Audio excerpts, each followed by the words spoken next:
Tumawag sa akin yung asawa ni Efraim ay talagang nagmamakaawa yung bayaw ko. So hindi siya makapagsalita ng dire-diretso kasi nag-alala na siya sa kanyang asawa kay Efraim. So yan, tinanong ko siya mga ka-idol kung ano nangyari.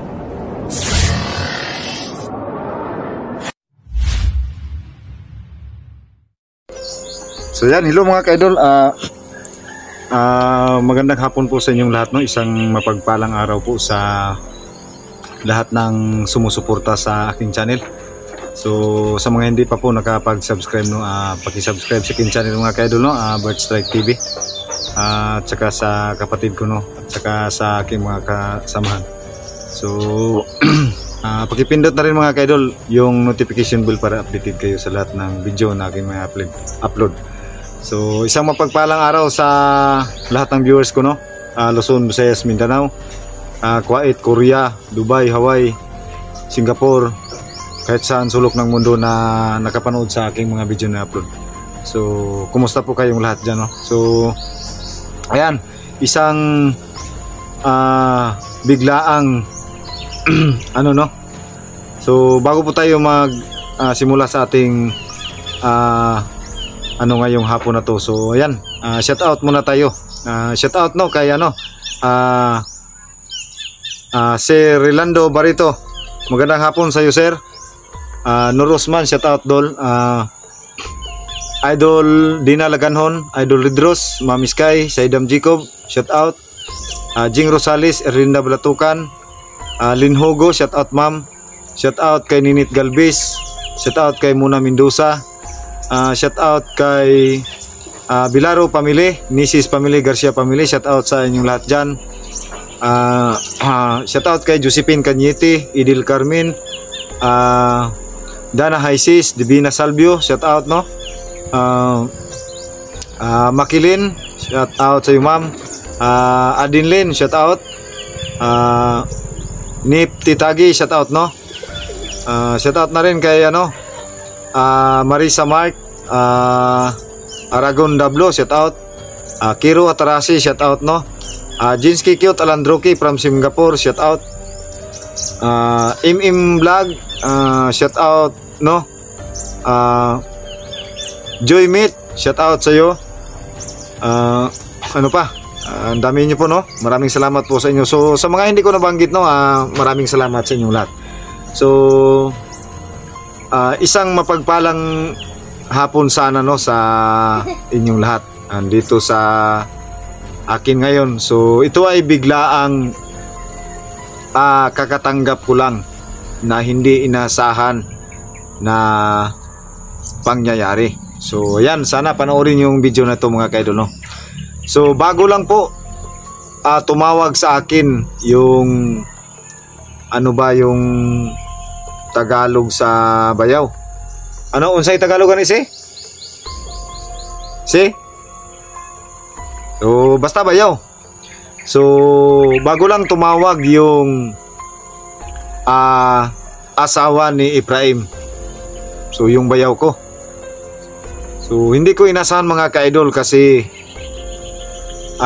nung tumawag sa akin yung asawa ni Efraim ay talagang nagmamakaawa yung bayaw ko. So hindi siya makapagsalita ng dire-diretso kasi nag-alala na siya sa kanyang asawa kay Efraim. So yan, tinanong ko siya mga ka-idol kung ano nangyari. So ang sagot lang sa akin yung umpisa ay nangyak-nyak yung asawa ni Efraim.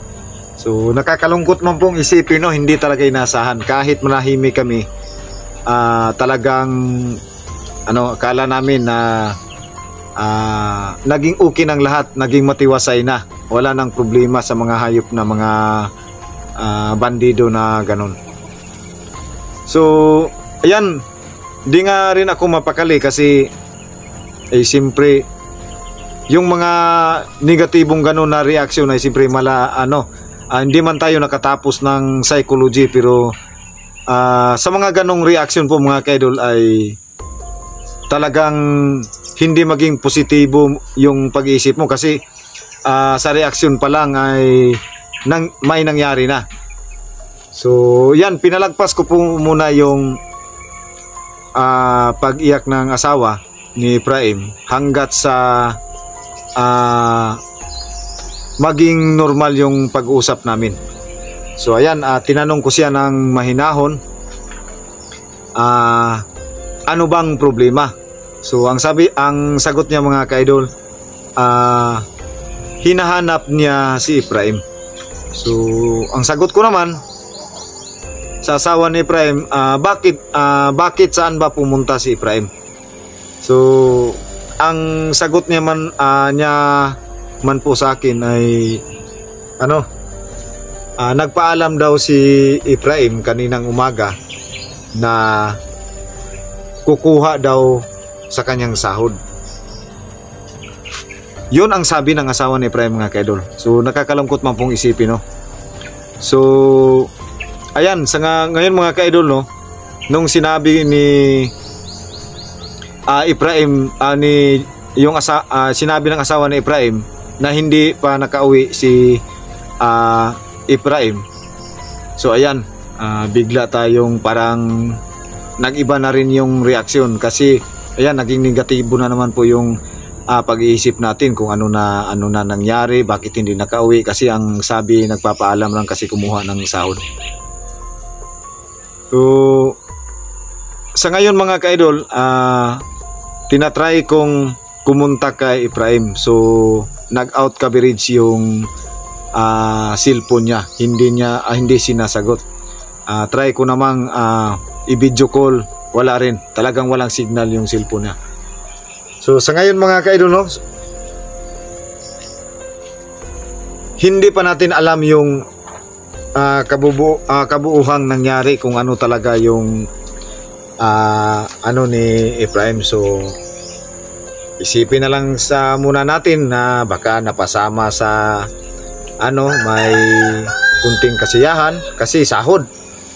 Baka may mga doon, yung masasayang sama-sama yung mga kasamahan sa trabaho, yung kunting inuman. Pero si Efraim talaga mga ka-idol, pareho rin kami kasi hindi yun uminom, di lasinggero yung kapatid ko.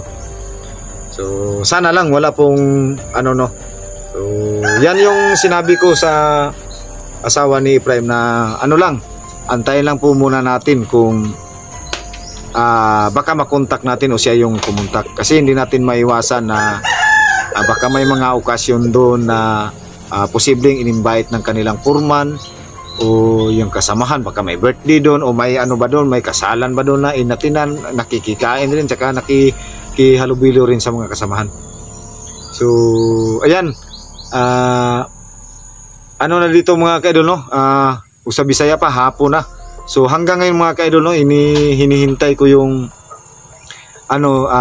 chat ni Efraim kung sakali man, at saka baka tumawag kasi na yung mga chat ko dun sa kanya na Efraim, asan ka ngayon kasi hinahanap ka ng asawa mo, o ano ba yung nangyayari. So yan mga ka-idol, no, sana makakatulong din yung mga advice nyo po na sa ganong bagay, no, kasi hanggang ngayon pa po mga ka-idol, hindi pa umuwi si Efraim. So sana lang po, no, sana po. So kung makahanap ako ng pagkakataon na sana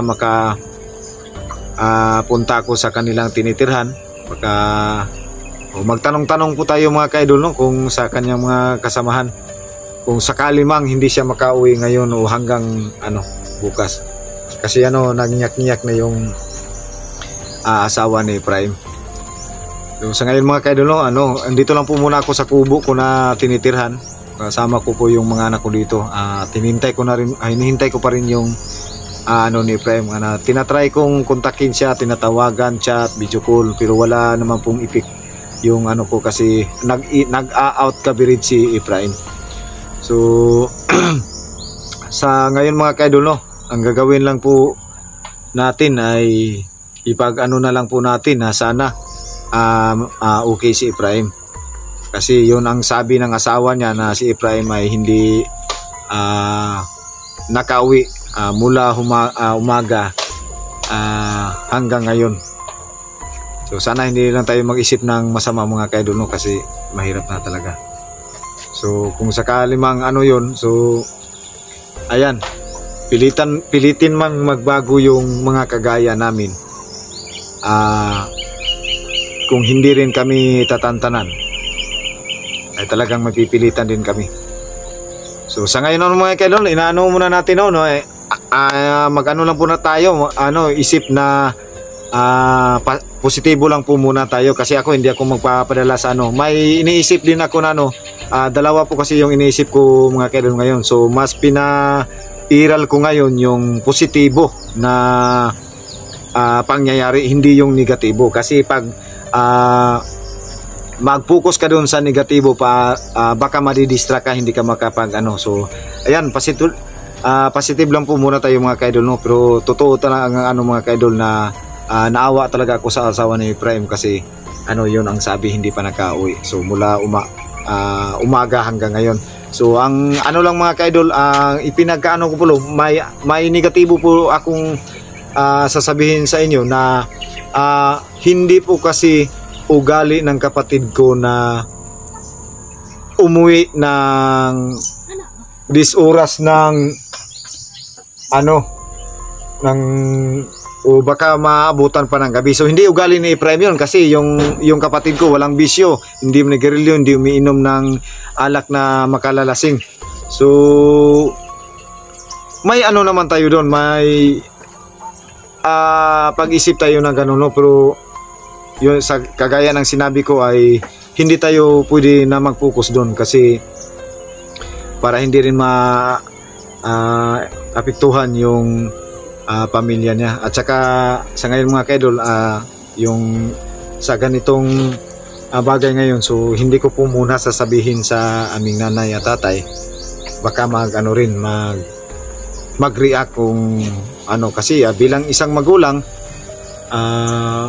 pang bunsong kapatid, bunsong anak, so baka mag-react o mabigla sa kung sasabihin mo. So ako lang muna ang sa kanila, na hindi sasabihin sa kanila yung sinabi ng asawa niya. So pero kung pupunta yung asawa ni Efraim doon sa nanay at tatay, tapos magtatanong, wala na akong magagawa. So magre-react talaga yon. So sana hindi tayo makadating sa ganong bagay. So yan, yun lang po muna mga kaidol, no? Sana yung mga comment nyo makakatulong sa akin sa ngayon, sa amin, no? Kasi yung mga advice nyo kung ano dapat gawin. So basta sa akin lang po muna mga kaidol, aantayin ko kahit hindi ako makatulog magdamagan, gagawin ko para may contact lang, o malalaman natin kung ano ang nangyari ni Efraim. So sana maging okay rin ang lahat. Sana walang masamang mangyari, walang negatibo na pangyayari. So ulitin ko sa inyo mga kaidol, no?